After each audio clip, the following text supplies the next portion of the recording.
Ei, lindezas! Vamos para mais um vídeo no canal.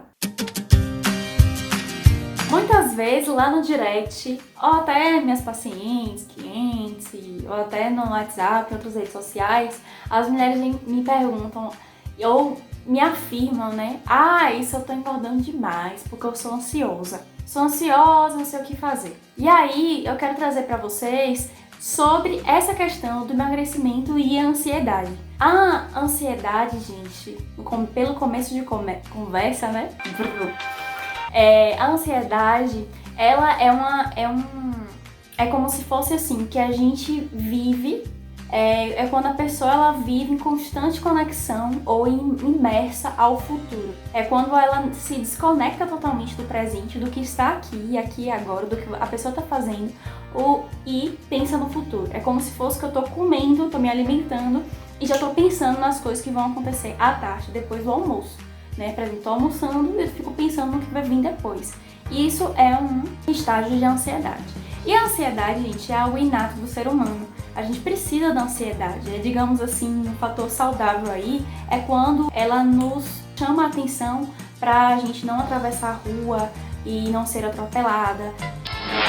Ela chama a atenção também para a gente ter mais compromisso com algumas datas, se comprometer com algumas coisas, né, que podem acontecer, de a gente se organizar, caso eu tenha alguma viagem, aí para me preparar, dar aquele start para você se organizar. E isso é normal, é igual aquela ansiedade de você de ter que fazer uma palestra, ou a ansiedade de ter que fazer alguma viagem, ou qualquer outro tipo de compromisso, ela vai estar lá para dar essa força.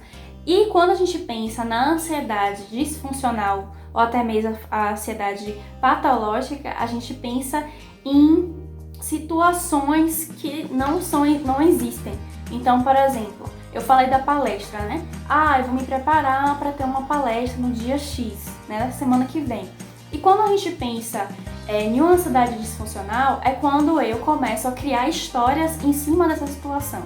Então, eu acho que a semana que vem que eu vou estar na palestra, as pessoas vão rir de mim, de tudo que eu falar, as pessoas não vão entender, eu vou cair do palco, meu vestido vai rasgar, enfim, eu começo a criar várias situações que muitas vezes essas situações podem acabar fortalecendo alguns sintomas que eu já possa ter, tipo, talvez uma constipação, uma diarreia, uma dor de cabeça, faz com que eu não vá para essa palestra, não cumpra esse compromisso, ou que eu não tenha coragem de ir, que eu tenha medo, que eu fuja daquele compromisso por achar que vai acontecer várias coisas.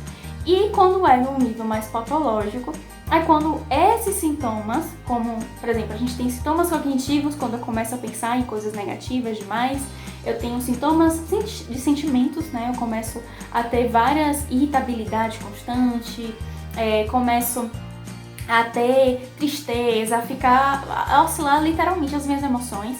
E também tem as questões físicas, às vezes constipação, diarreia, dor de cabeça, falta de ar. Então a ansiedade, quando ela é constante, é quando você vê uma situação mais patológica, é quando você realmente não consegue lidar com aquilo. É quando aquilo te atrapalha na sua vida, não é só em uma situação.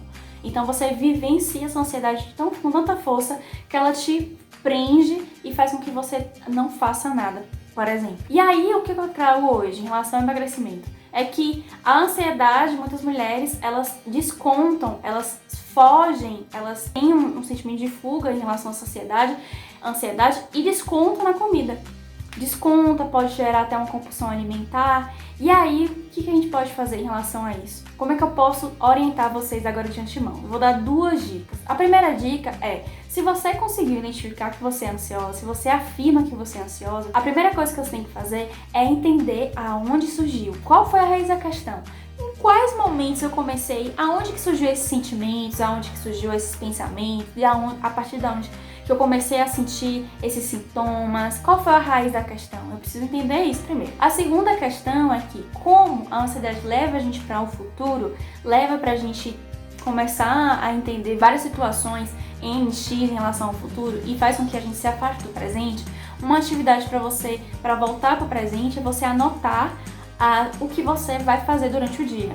Digamos, hoje eu vou anotar o que eu vou fazer amanhã, então eu vou botar mais ou menos umas 6 tarefas para eu conseguir o que está escrito ali, eu conseguir interagir com o que está escrito ali e conseguir vivenciar aquilo que está escrito. Pelo menos eu já ter um direcionamento, eu já ter uma forma de me conectar com o presente. Outra forma legal, até para identificar a ansiedade, é de você no final do dia escrever como se fosse aquele diário de adolescente. Escreve como é que foi o seu dia, escreve como é que foi suas sensações, comece a identificar como é que tá sendo isso no seu dia a dia, se tá se travando demais ou se não tá. E caso você notar que tá algo mais agravante a nível patológico, tá muito constante, procure um auxílio tanto de um profissional psicólogo, também for a questão da nutrição, a nutrição associada com o psicólogo, né, em relação à alimentação, para trabalhar aí, e você não descontar, meu amor, na comida, tá? É isso, meninas. Esse foi o vídeo sobre ansiedade em relação ao emagrecimento. Ó, deixa seu like aí, se inscreve no canal se você não está inscrito ainda e vem comigo que a gente vai falar muita coisa ainda sobre nutrição, viu? Beijo!